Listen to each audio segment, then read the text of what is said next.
여러분 반갑습니다. 오늘 또 많은 분들 또 참석해 주셨네요. 반갑습니다. 또 오랜만에 또 멀리 여행 갔다 또 모처럼 돌아오신 분도 계시고, 저분이 오랜만에 오셔서 진도 따라갈 수 있으려나 모르겠네요. 성령께서 역사하시면 언제 들어도 이해가 되게 해주실 걸로 믿습니다. 자, 기도하겠습니다. 은혜로우신 하나님 감사합니다. 오늘도 주님의 은혜 아래 잘 주님을 찬양하고 경배하고 예배하게 하시고 또 주신 말씀을 통하여 저희들이 하나님의 말씀을 바르게 하는 것이 얼마나 중요한 것인지를 저희들이 깨달아 알게 하시고, 그러한 마음의 소원 가운데 또 한번 성경 공부로 모이게 해주신 하나님 감사를 드립니다. 오늘도 저희들이 말씀을 바로 배워서 하나님을 아는 풍성한 지식과 하나님 향한 뜨거운 사랑과 하나님을 향한 열심으로 정말 하나님께 영광을 돌리는 우리 모두가 되도록 하나님 축복하여 주시옵소서. 시간 성령께서 함께 해주실 것을 믿사옵고 나오며 우리 주 예수 그리스도 이름으로 기도드립니다. 아멘. 자, 감사합니다. 저희들이 또 많은 공부를 했어요. 지난주에는 저희들이 신앙에 대해서 공부를 하면서 이제 거의 막바지 다 왔죠. 다 거의 끝나가는데 예수 그리스도에 관해서 저희들이 충분히 공부를 했고요. 그리고 신앙에 대해서 공부를 하면서 우리가 신앙을 인격적으로 받아들이는데 이것은 우리의 인격을 지정의로 한번 나눠왔습니다. 그리고 지식이 풍성한 신자들에게 나타나는 그런 반응들, 그리고 마음이 뜨거운 신자들에게 나타나는 반응들, 그리고 우리의 의지가 강한 분들에게는 어떠한 현상들이 나타나는지에 대해서 우리가 잘 공부를 했고요. 오늘은 이제 마지막을 저희들이 하면서 회개와 신앙을 지정으로 한번 분류를 한번 해볼게요.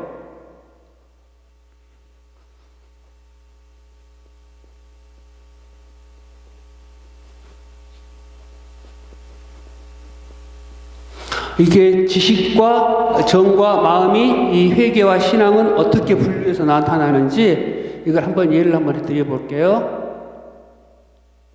지식적으로 회개는 어떻게 나타나냐면 자신이 타락한 존재임을 알게 됩니다. 그렇죠? 자신이 타락한 존재임을 알게 됩니다. 성경을 보면 시편 51편에 잘 나타나 있죠. 오늘 시편 51편 1편 설교 시간에 잠깐 나왔었는데요. 시편 51편 3절 4절을 보면 이 부분들이 잘 나와 있죠. 다윗이 자신이 어떤 존재인가를 고백합니다. 그리고 에스겔서 36장 31절.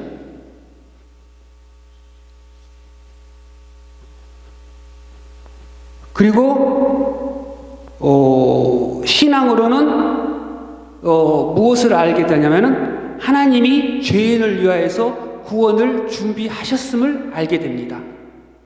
하나님께서 우리 죄인을 위하여서 구원을 준비하셨다라는 것을 알게 되죠. 이게 이제 제가 이제 지난주에 지정의에 대해 설명을 해드렸는데 이게 이제 어떻게 적용이 되는가 잠깐 이렇게 해드리는 거예요. 시편 9절에서 10절, 9편 10절, 그리고 빌립보서 3장 8절.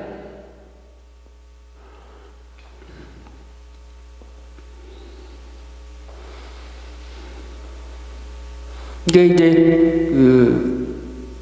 회개에서는 우리가 지식적으로 자신이 타락한 존재임을 알게 되고, 신앙으로는 하나님께서 이 타락한 나를 위해서 구원을 준비했다는 것을 이제 머리로 알게 돼요. 그리고 가슴으로는 이제 뭐가 나타나느냐? 정으로는 이제 회개는 그 마음으로 죄를 대해서 슬퍼하는 마음이 생겨요. 죄에 대해서 애통하는 자는 복이 있나니라고 나오죠. 죄에 대해서 슬퍼합니다. 슬픔을 가지게 돼요. 이게 이제 거듭난 자에게 나타나는 현상들입니다. 거듭나지 않은 자에게 나타나지 않아요. 거듭난 자에게 나타나는 현상인데 시편 역시 51편에 나타나죠. 51편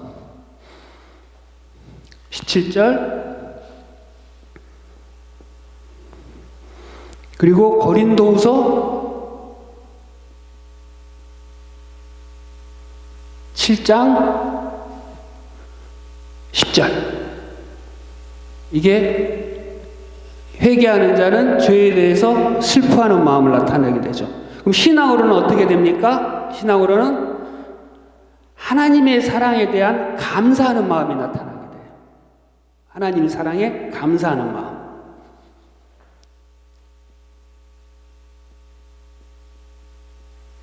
이 같은 죄인을 구원하여 주신 하나님 사랑에 감사하게 되죠. 신앙적으로. 그게 이제 요한복음 4장 12절 데살로니가 후서 2장 13절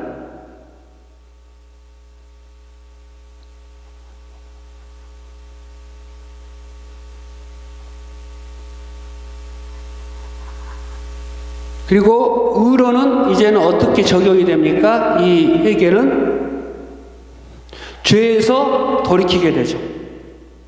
실질적으로. 그러니까 지식적으로 내가 타락한 존재임을 알고 나는 이렇게 타락했구나. 나는 이렇게 죄 가운데 있구나. 그리고 이 죄에서 마음적으로 슬퍼하고 그리고 이제는 실천에 옮기죠. 죄에서 돌이키는 거. 회개하는 이게 회개하는 이게 지정의가 적용이 되는 거예요. 이거 참고하시라고 제가 말씀해 드리는 거예요. 지난주에 지정의를 제가 설명해, 지난주에 끝났어야 되는데 시간이 있어서 못했으니까 이게 적용을 시켜 드리는 거예요. 죄에서 돌이키는 거예요. 돌이킨다.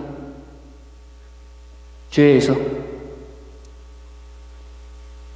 회개를 하게 되는 거죠. 실질적으로 삶으로 나타나는 거예요. 이게 사도행전 26장 18절.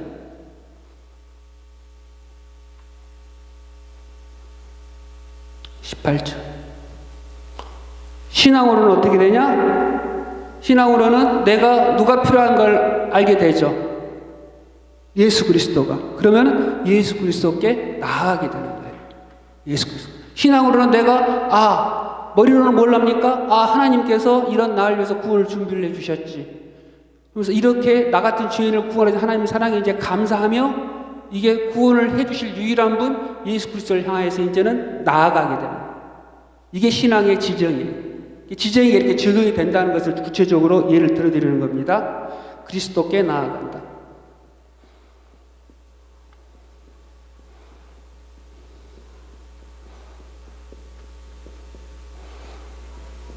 히브리서 4장 16절.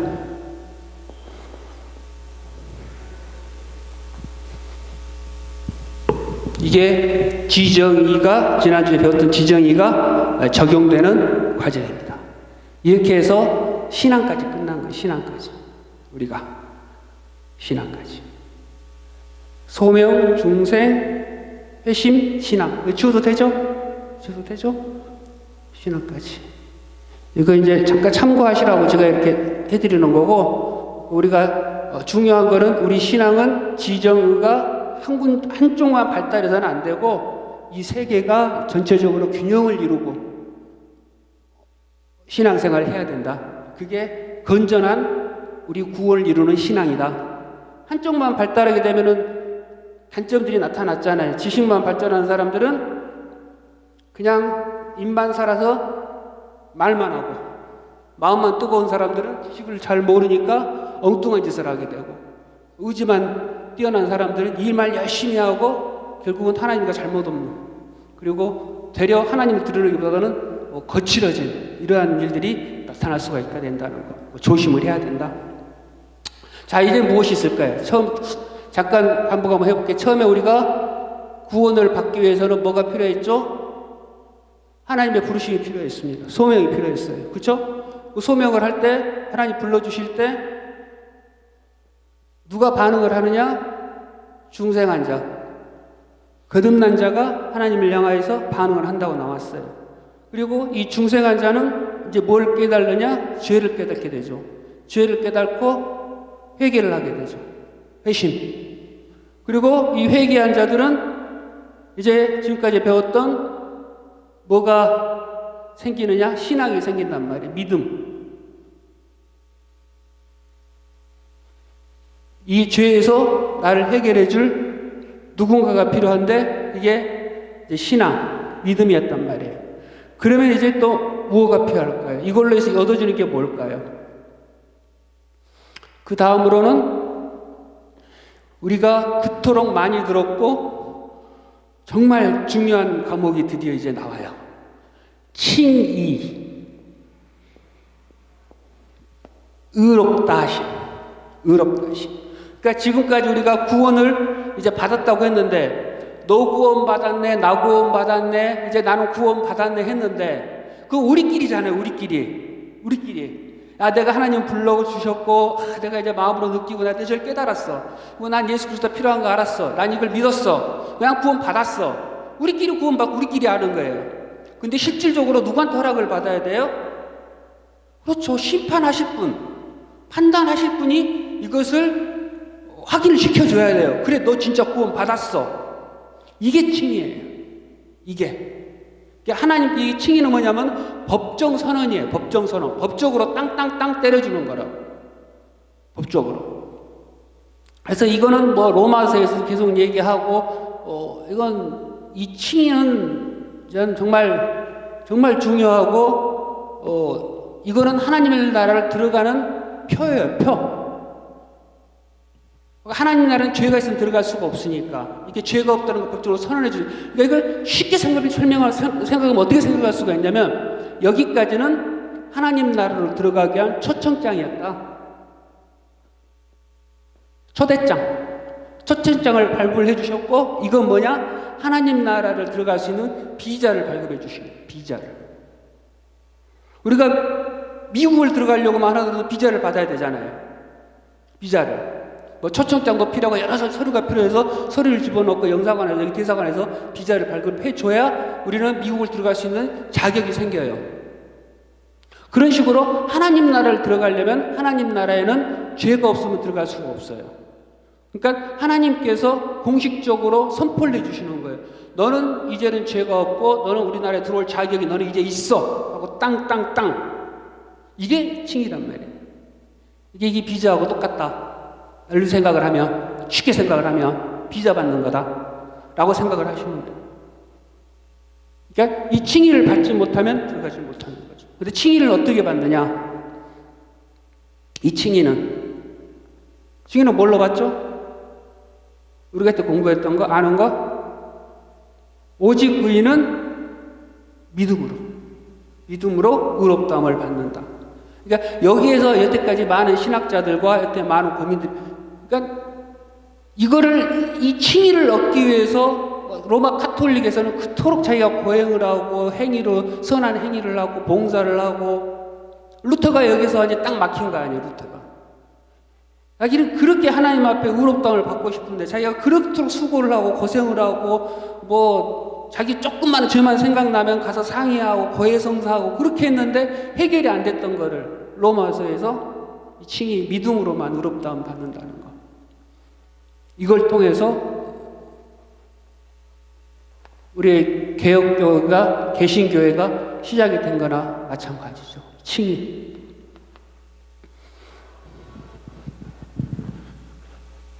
근데 이 칭의에 대해서 참 여러 설명들이 많고 참 힘들고 복잡해요. 이걸 설명하는 부분이 어려워요. 근데 어렵게 생각할 거 없이 제가 아주 쉽게 편하게 이렇게 해드릴게요. 이 칭의는 뭘 넣습니까? 믿음을 얻는데 누구의 공로입니까? 예수 그리스도의 공로. 벌써 이렇게 답이 나오기 시작합니다.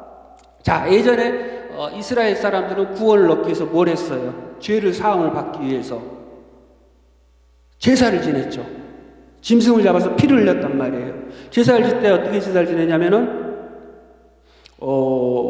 짐승을 족장이라든가 아주 신분이 높은 사람들, 제사장이라든가 이런 그룹들은 뭘 갖다 바치냐면 소를 잡습니다. 소를.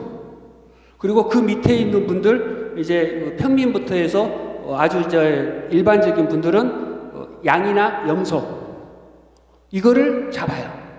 그리고 그마저도 없으신 분들, 형편이 어려우신 분들, 그런 분들은 비둘기를 잡아요. 비둘기. 그리고 정말 없으신 분들, 완전히 없으신 분들, 그것도 못 잡고 곡식, 소제라 해서 곡식을 갖다 바쳐요. 이건 하나님께서 무엇을 말씀하시느냐? 너희들이 지위가 높고 신분이 높고 책임이 있는 사람들은 그만큼 책임감을 가지고 살아라. 더 많이 내라. 죄를 지었으면. 항상 사회적 책임을 더 묻는 거예요. 자기가 신분이 높고 어떤 그 지위에 있는 사람들은 거기에 대한 사회적으로 더 공공성, 그 책임감을 더 느끼고 거기에 대한 삶을 살아야 돼. 그에 대한 죄는 더 갚아라. 더 비싸게 지불해라. 더 큰 게 해주시고. 그러나 내가 없어서, 내가 가진 게 없어서 죄사함을 받지 못하는 그런 억울함이 없게 하기 위해서 없는 사람들은 그 형편에 맞게 죄사함을 받을 수 있는 방법을 제시를 해주신 거예요. 정말 없는 사람은 곡식이라도 갖다 바치면 되는 거니까. 그러니까 하나님의 이게 공이고 정의라는 소리예요. 그 세상은 어떻습니까? 가진 자들은 어떻게든 다 빠져나가죠. 책임 거의 지지 않고 법 기술을 이용해서 다 빠져나가고, 없는 사람은 별거 아닌 죄에도 아주 혹독한 엄정한 이게 적용을 받아서 하는 게 세상이지만 하나님 나라는 이게 아니다. 가진 자는 더 책임지고 책임감을 가지고 책임지게 행동을 하고 더 많은 걸로 갚고 그리고 형편에 맞게 다 죄사함을 받을 수 있고. 자, 근데 이 제사를 지낼 때 어떤 방식으로 제사를 지내느냐 잠깐 설명해 드릴게요. 이거 이제 금방 이해가 하실 거예요. 알고 계시면 좋아요. 가령 장권사님이 죄를 졌어요. 죄를 해결하고 싶어요. 근데 장권사님 이제 사회적 지위가 있으시니까 소를 한 마리 끌고 오신단 말이에요. 소를 한 마리 끌고 내가 이제 레위 제사장이네 이제 끌고 딱 와요. 딱 오면 내가 권사님 또 무슨 죄를 지셨어요? 또 그러니까 아휴 내가 또 죄를 졌어 미안해 그러면서 딱 오는데 소를 한 마리 딱 잡아와가지고 그럼 권사님 소 머리에다 손을 대세요. 소 머리에다 손을 이렇게 딱 대요. 이렇게 뿔을 잡고 이렇게. 그러면은 어떤 현상이 벌어집니까? 권사님의 죄가 이 짐승으로 넘어가는 거예요. 가지고 있는 죄가. 그리고는 이거를 딱 안수를 하고 난 다음에 이걸 안수라고 그래요. 안수할 때 죄가 넘어가는 거예요. 죄가 딱 넘어가면 이제 권사님이 무엇까지 해야 되냐면 이 짐승을 죽이는 것까지 해야 돼요. 짐승을 이렇게 딱 죽인다고. 뭐 이제 힘드시고 어려우신 거는 이제 그 제사장이 다 도와줘요. 나중에는 이게 제사장들이 이게 짐승을 죽이고 하는 가죽 포기가 다 해줬는데 짐승을 죽이고 거기까지 끝나는 게 아니고 각을 떠요. 각을. 이렇게 뼈 마디마디. 그러면서 자기가 내가 이만큼 큰 죄를 지었구나.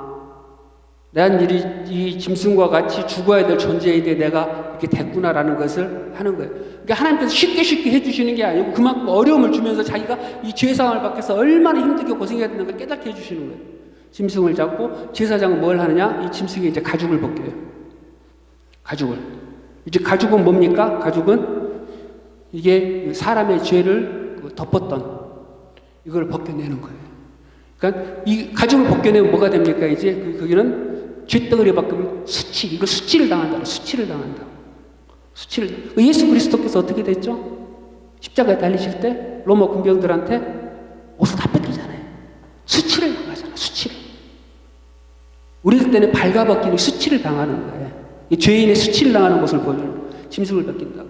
가죽을 벗긴다. 이 가죽은 누구의 몫이 되냐? 그래서 제사장이 가져가는 거예요. 살은 다 태우지만 이게 수치를 덮는 거기 때문에 가져가고, 그리고 안에 있던 내장은 또 제사 지내는 사람이 다 씻어야 돼요. 알아야 돼요. 왜 그러냐면 이 내장 안에 음식물 찌꺼기가 있으면 안 되니까. 그러니까 하나님께 드려지는 거기 때문에 깨끗해야 되겠다. 정결해야 되겠다. 내장도 꺾어내고 정강이뼈 거기도 깨끗이 닦아요. 왜? 이거 이제 짐승이 다니면서 땅을 다니면서 더러운 걸 불결한 걸 밟았으니까 그것들도 접촉되는 부분들을 깨끗이 닦는다고. 이렇게 해가지고 갔다 오면 제사장은 그 피를 이렇게 제단의 사면에다 이렇게 뿌린다고. 그 피를 뿌리는 의미는 뭐냐면 이 피는 생명이잖아요. 생명. 그러니까 생명을 내어주고 새로운 생명을 받는 거예요. 죽어야 사는 거예요. 죽어야. 그러니까 죄로 말미암아 모든 이 생명은 죽고 새로운 생명으로 다시 살려주는 그런 의미가 있는 거예요. 제사장이 이렇게 피를 이렇게 뿌린다고. 뿌리고 이렇게 물로 씻어내는 것은 물 깨끗하게 해주고 정결하게 해주는 그런 의미가 있는 거고. 이게 물과 성령으로 거듭나잖아요. 그래서 그러니까 이 제사장의 법에 모든 것도 구원의 어떤 그런 모습들이 다 나타나는 거예요. 이렇게 하고 이거는 이제 그 번제단이라는 곳에 이제 올려져 가지고 이렇게 불이 막 태워져요. 불이 태워져 가지고 이걸 다 태운다. 그러면 이제 연기가 나잖아요. 냄새가. 이게 향기로운 냄새, 화제라고 그래야죠. 향기가 나는 거예요. 이렇게 해서 제사를 지낸다고. 이렇게 해서. 그러면서 제사 지내는 사람은 권사님의 죄는 이 짐승이 죽으면서 해결이 되는 거예요. 이렇게. 왜? 안수를 해가지고 내 죄를 그쪽으로 빠싸를 해줬으니까, 넘겨줬으니까. 이렇게 해서 제상을 받았어요. 근데 지금은 어떻게 됐어요? 어떻게 제상을 받아요?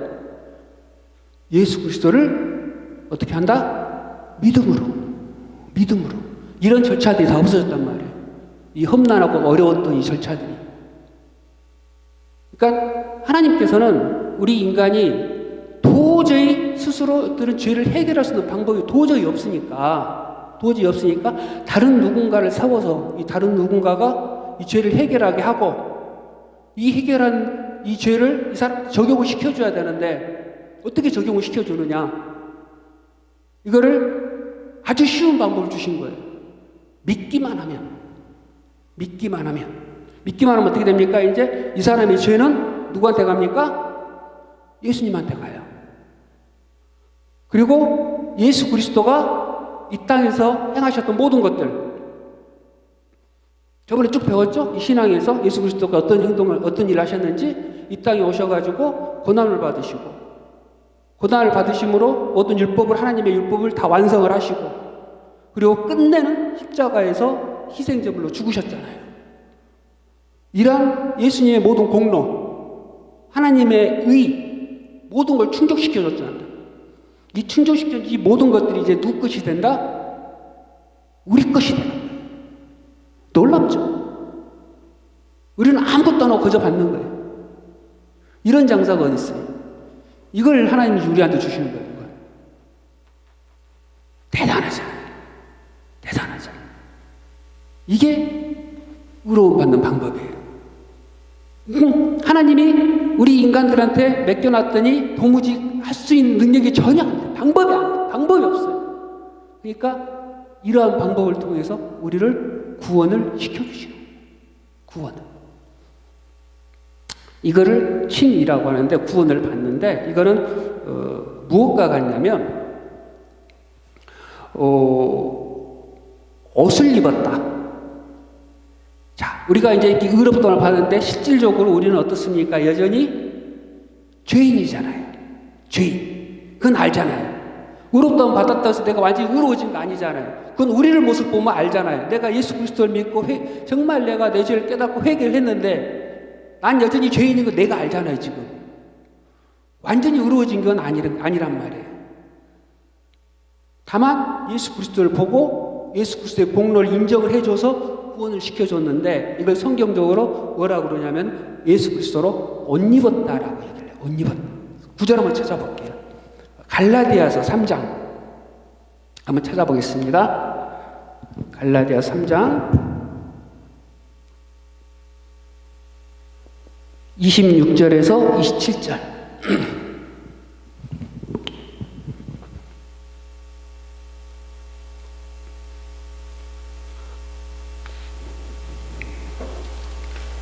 자, 거기를 보면은요,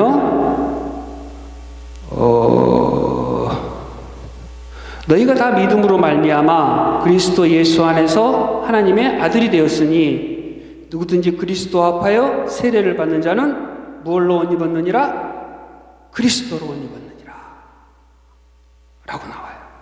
그렇죠? 그러니까 하나님의 부르심으로 거듭나고 회개해서 믿음으로 예수 그리스도 안에서 하나님의 자녀가 된 사람들, 이 사람들을 예수 그리스도 합하여 세례를 받은 사람들이라고 하는데, 이 사람들을 그리스도로 옷 입는 사람들이라 라고 얘기를 해요.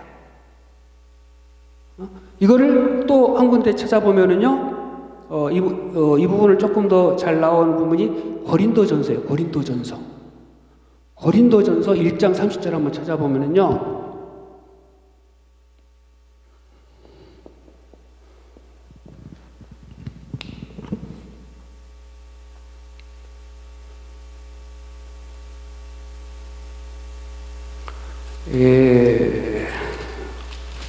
뭐라고 나오냐면, 너희는 하나님께로부터 나와서 예수 그리스도의 안에 있고, 하나님께로 나와서 예수 그리스도 안에 있다면 뭐라면 무슨 말입니까? 거듭났단 말이에요. 중생한 자. 하나님께로 나왔다는 것은 하나님으로 말미암아 새로운 생명을 얻었다는 거예요. 이게 거듭난 거예요. 중생한단 말이에요. 중생한 자는 예수 그리스도 안에 있고, 예수는 어떻게 됐어? 하나님께로 나와서 이제는 우리에게 뭐가 됐어요? 지혜와 의로움과 거룩함과 구속함이 되셨으니. 이게 그리스도로 원님. 이거를 제가 저번에 예수 그리스도의 십자가 사건을 좀 설명해 드리면서 한번 제가 얼핏 해드린 게 있죠. 노아의 방주. 노아의 방주가 십자가의 죽음을 얘기해 주는 거다.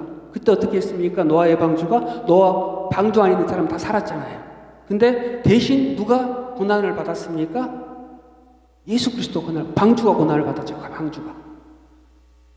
그러니까 방주가 덮고 있어. 그리고 6월절 어린 양 사건. 어린 양 사건 때도 그 피를, 문설주에 바른 피를 바른 집은 살아났어요. 그렇죠? 살아났을 때 대신 누가 고난을 받고 누가 대신 하나님의 심판을, 저주와 심판을 받았습니까? 어린 양이 받았잖아요. 어린 양이 피가 받았잖아요. 그와 마찬가지로 하나님께서는 예수 그리스도에게 고난을 주시고 예수 그리스도의 모든 공로를 인정을 해주시고, 그러니까 우리는 예수 그리스도 안에 있기 때문에 하나님께서는 우리를 보는 게 아니고 예수 그리스도를 보는 거예요. 쉽게 말해서 지금 권사님 옷 검정옷 입고 있잖아요. 검정옷 시커먼 거 입고 있다. 근데 여기에다가 하얀 외투를, 큰 하얀 외투를 덮어줬어요. 그리고 딱 채웠어요. 그럼 몸만 보여요. 안에 검정옷 보여요? 안 보이죠? 몸만 보여요. 흰 옷만 보이잖아요. 흰 옷만. 이거예요, 이거. 우리는 더럽고 우리는 여전히 죄인인데 여기에다 예수 그리스도를 싹 입혀서 우리가 흰 옷을 입고, 그거를 보고 하나님께서는 의롭다, 넌 죄인이 아니다 라고 법적으로 선언을 해주는 거예요. 그러니까 성경적으로 보면 예전에 아담과 하와가 떠나갈 때, 쫓겨날 때 예수님께, 하나님께서 뭘 입혀줬습니까? 가죽 짐승옷으로 옷 입혀서 보내줬잖아요. 그리고 이제 그들이 나와가지고 이 세상을 살아가게 되고, 살아가는데 나중에 계시록을 보면 누구만 살아남습니까? 흰 옷 입은 자만 살아남죠. 그리고 마태복음 22장을 보면 어떤 예화가 나와요? 왕이 초청을 해서 잔치를 벌리잖아요. 잔치를 벌리는데 어떤 한 사람이 뭘 안 입고 있어요? 아무것도 안 입고 있는 사람이 있어요. 야, 너 옷 어디 있어? 안 가져왔는데요. 어떻게 했습니까? 쫓겨났어요. 천국 문 앞에서 울며 이를 감이 있더라. 예복 안 입으면 쫓겨난다. 그 예복이 뭐냐? 예수 그리스도로 옷 입는 거예요. 예수 그리스도로. 계시록에서 무수한 사람들이 구원을 받는데 그 무수한 사람들이 무슨 옷을 입고 있어요? 흰 옷을 입고 있어요. 흰 옷을. 거기에서 보면은 14만 4천 명이 구원을 받죠. 14만 4천 명. 근데 아시죠? 그 14만 4천 명은 문자적으로 14만 4천 명만 구원받는 건 아니라는 건 아시죠? 그거는 신천지에서는 14만 4천 명이라 해서 거기에 들어가기 위해서 뭐 별의별 짓을 다 하고 이제 뭐 아주 막 하는데, 너 이래가지고 14만 4천 명 안에 들어가겠어? 헌금 좀 더 해야지, 전도도 더 해야지, 뭐 이렇게 막 윽박을 지르죠. 그게 아니고 잘 아시다시피 이 14만 4천 명은 어떤 숫자의 결합이냐면, 구약의 12지파, 구약의 12지파가 있죠? 루벤부터 해서 마지막 베냐민 지파까지 12지파하고, 신약의 12명의 사도, 12사도, 베드로부터 해서 12사도들 있죠? 이거 곱하면 어떻게 나와요? 144가 나와요. 그쵸? 여기다가 이스라엘 유대의 가장 많은 숫자를 하는 의미가 천이에요. 그러니까 헤아릴 수 없는 많은 사람들이라는 그런 의미가 이 천이라고, 천. 천이 딱 1000명이라는 얘기 아니고 많다.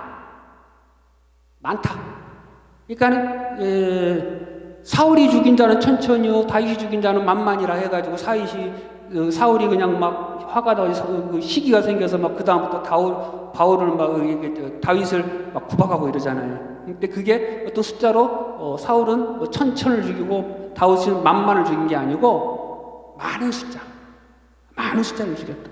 많은 숫자라는 의미가 천이란 말이에요. 그래서 곱하기 천을 해서 14만 4천 명이 나오는 거예요. 14만 4천 명. 이렇게 해서 14만 4천 명이라는 숫자는 쉽게 말해서 많은 사람들, 신약과 구약의 모든 성도들, 신약교회에서 구약교회의 모든 성도들과 신약교회의 모든 성도들이 합쳐진 숫자, 이게 14만 4천 명이에요. 이게 14만 4천. 절대 이 14만 4천 명이 뭐 14만 4천 명만 구원을 받고 더 이상 못 들어간다, 뭐 이런 건 아니고 상징적인 숫자라는 것, 우리 개혁교회에서는 이렇게 받아들이고 있습니다. 그러니까 이거를 숫자로 이렇게 막 하고 거기에 막 이런 숫자 넣어가지고 연도 계산하고 해서 몇 년 만에 이렇게 누가 올 것이다, 뭐 이런 거, 이거 다 굳이 뭐 생각할 필요 없습니다. 그런 거 생각할 필요 없고, 이렇게. 왜냐하면 유대인들은 어떤 숫자를 통해서 유대인 이름 자체도 전부 이게 숫자로 되어 있기 때문에 그 숫자적인 어떤 이런 것들 좋아해요. 그래서 그런 식으로 나타난 거니까 그렇게만 이해하시면 되고요. 그러니까 이와 마찬가지로 칭의는 그리스도로 옷을 입는 것이다. 그러니까 실질적으로 우리는 의인이 돼서 깨끗해진 건 아니에요. 여전히 우리는 죄인이고 죄 가운데 있지만 그 위에 예수 그리스도로 옷을 입었기 때문에 하나님께서 이 겉모습만 보고 너희를 죄가 없다 하고 땅 때려주는, 이게 칭의예요. 이거를 애화로, 오늘 목사님 함부로 애화들면 안 된다고 그랬는데, 그래도 이해가 좀 편하려면 애화를 들어주는 게 제일 편하잖아요. 애화를 이렇게 잠깐 하나 들어드리면, 마지막에 이제 그림을 한번 생각을 한번 해볼게요. 우리가 이제 하나님의 법정에 딱 섰어요, 이렇게. 하나님의 이제 권사님이 이제 하나님의 법정에 딱 섰어요, 이렇게. 하나님의 법정에 딱 섰는데, 이제 딱 누군가가 하나 나타나와요. 사단이에요, 사단. 검사예요, 검사가 딱 나타나가지고 존경하는 재판장님, 이렇게 시작을 하면서 우리 황 권사님은 어마어마한 죄인입니다. 온갖 나쁜 짓을 다 했습니다.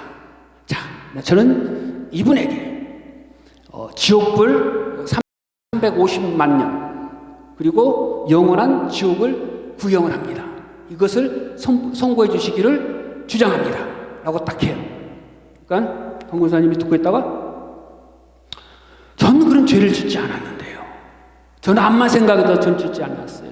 전 착한 일 얼마나 많이 했는데, 어려운 사람도 도와주고 힘없는 사람도 도와주고 정직하게 살려고 노력을 했고 남한테 피해 안 끼치려고 노력을 했고 전 정말 열심히 살았어요. 근데 내가 어떻게 그런 험악한 죄인입니까?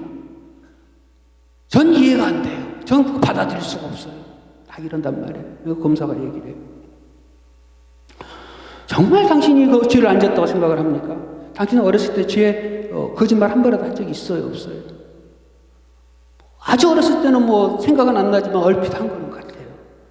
당신 남한테 피해 안 줬다고 그러는데 당신이 했던 행동 때문에 아유 어렸을 때 이 사람이 당신 때문에 해서 마음이 아프고 고생했던 적이 있어요 하고 쫙 그림을 한번 보여줘요. 자기는 생각하지도 않았던 것, 몰랐던 거예요. 무심결에 했던 건데 어떤 사람은 상처를 받고 있었어요. 죄졌죠. 당신 지나가는 누구누구 집 보고 이 집 좋다, 나도 이 집 살고 싶다, 그런 마음 들었어요, 안 들었어요? 들은 적이 있어요. 그럼 당신은 무슨 죄를 짓고 있어요? 10계명 중에 10번째 계명이 뭐예요? 남의 것을 탐하지 마라. 당신 마음에 탐심이 있었어요, 없었어요? 있었잖아요. 그건 그렇네요. 그게 죄입니까, 그게? 10계명 봐요. 탐하면 죄라고 그랬어요, 안 그랬어요? 그랬는데, 죄예요. 죄예요. 당신 죄인이에요. 죄 졌어요. 이러한 죄들을 쫙 읽으면서, 이제, 하나님한테, 재판장한테 얘기를 해요. 존경하는 재판장님. 우리 하나님 나라의 법은 죄가 티끌이라도 있으면 들어갈 수 있습니까? 없습니까? 못 들어가지. 이런 사람은 어디로 들어갑니까? 지옥이지. 티끌만 있어도 지옥이죠. 그렇지. 자, 그래서 우리 하나님 나라의 법에 근거하여 이분을 영원한 지옥에 넣어주십시오. 라고 얘기를 한단 말이에요. 사단이. 하나님 앞에. 하나님은 법에 의해서 하나님 나라의 법을 쭉 보니까 맞아. 어떻게? 이제는 넣어줘야 돼. 지옥으로 선고를 하려고 지팡이를 딱 들어요. 근데 누군가가 다급히 나타나요. 잠깐만요. 뭡니까 당신? 전 이 사람의 변호인입니다. 나타납니다. 누굽니까? 예수 그리스도가 나타나요. 나타나죠. 전 이 사람의 변호인. 맞습니다. 저 검사의 말대로 이분은 죄를 지었습니다. 어마어마한 죄를 지었습니다. 본인은 몰랐지만 그 죄는 지금 밝힌 죄 이외에도 더 있습니다. 사실은. 더 무서운 죄인입니다. 본인만 몰랐을 뿐이에요. 그래서 이 사람은 영원한 지옥에 갈 때 분명히 맞습니다. 그러나 그 죄는 결산이 됐습니다. 아니 언제? 죄가 결산을 다 했습니다.